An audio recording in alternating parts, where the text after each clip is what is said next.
turn it, yeah. We go by. Good idea.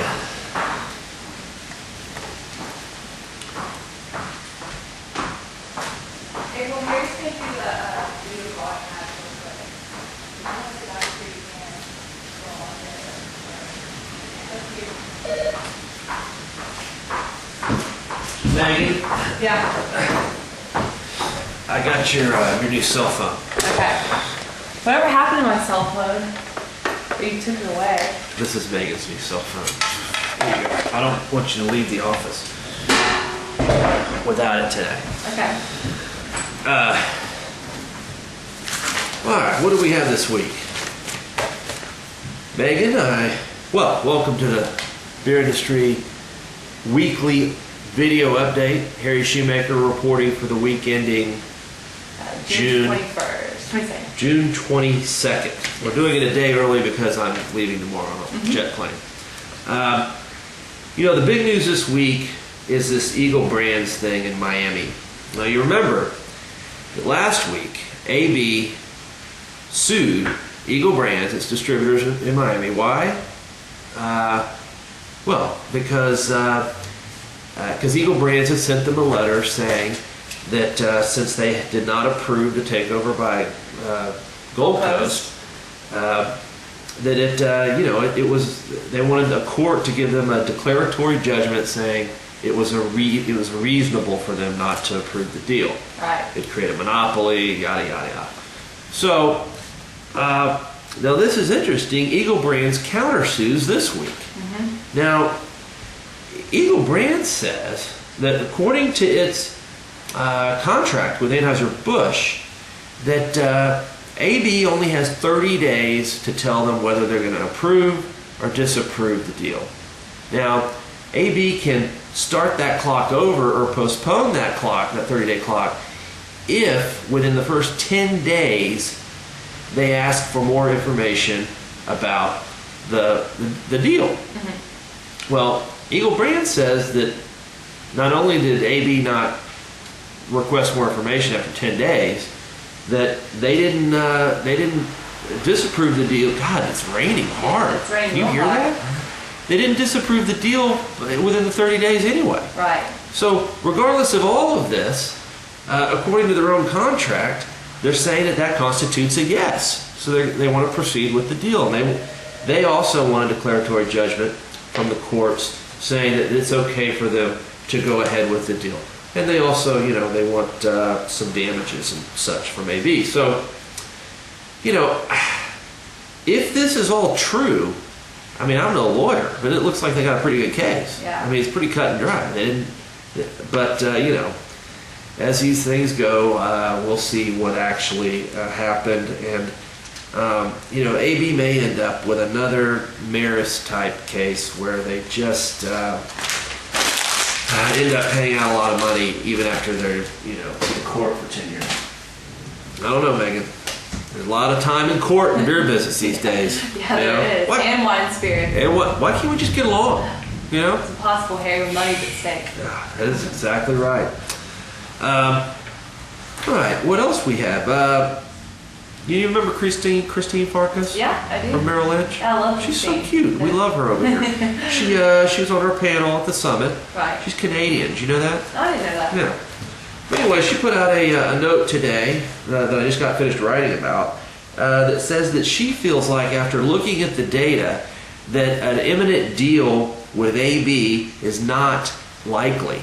Remember we had that activist guy, Bill Ackman. Mm-hmm. People thought maybe he was buying up shares of AB so he could shake up the board, right, and buy back shares or force management changes, cost cutting.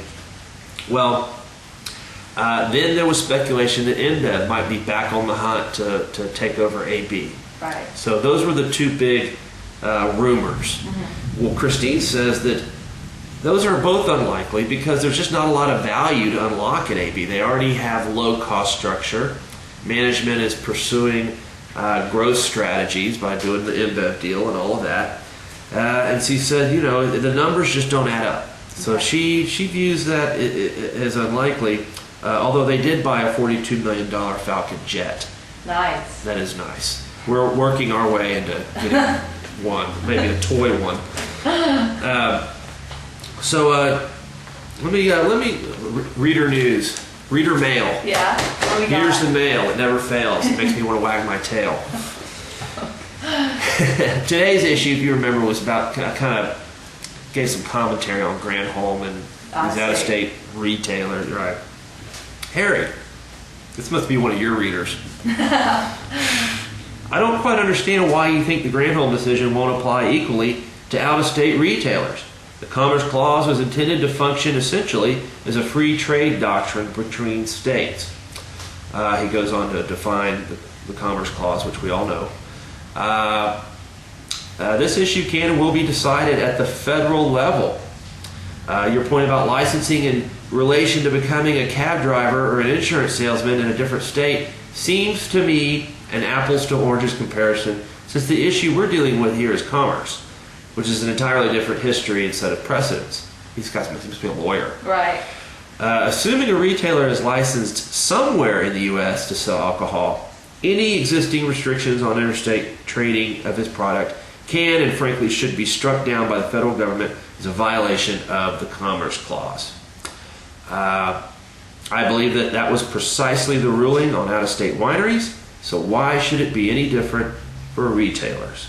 Well, the courts are going to decide that. I mean, he makes, he makes a valid point. I just think that the 21st Amendment comes into play here, and at some point, the states or the courts are going to have to say that states have some semblance of control over who they can license to sell alcohol and who they can't. Okay. But we'll see. Harry, this is on the jet. I knew I'd get emails on the jet. It's inevitable. Harry, it would be nice if AB spent $41 million on impactful Bud Light creative instead of a Falcon jet. Yeah. What fun is that? That's not fun. No. Anybody can spend money on building a brand. Right. But only a plane. This is a good example of why they probably will end up being run by InBev one day. Ouch. So do you have any wine spirits news this week? Yeah, actually the big story of the week happened yesterday when the Swedish government approved the sale of BeerNet, which means Absolut's up for grabs. And the big players, I'm sure, are revving up their engines and getting ready to go. Not AB, though. Not AB, according to August. That's right. August himself told us. Says, yeah. Yep. So who do you think is going to get it? My vote, and I may end up regretting this, but my vote is for Beam Global. I think they have the bet. They already have a lot of deals with BNS in the U.S. and Europe. BNS has a stake in Beam. It just makes a lot of sense. But I think Pernod has a good chance, and I think they want it pretty bad. So yeah, I think you're right. I think Beam has the most to gain and the least to lose. Right. Well, that'll be it. You have a lot of readers. I saw that today. Yeah. I was looking at it. You have over 2,000 readers. You have more readers than I do. I don't like that. Well, it's free, Harry. Well, still, winespiritsdaily.com if you're interested. It's free. Megan writes it. And that's all I had this week. We'll shout back at you next week. Take care. That one was pretty good, right? Oh, it was good.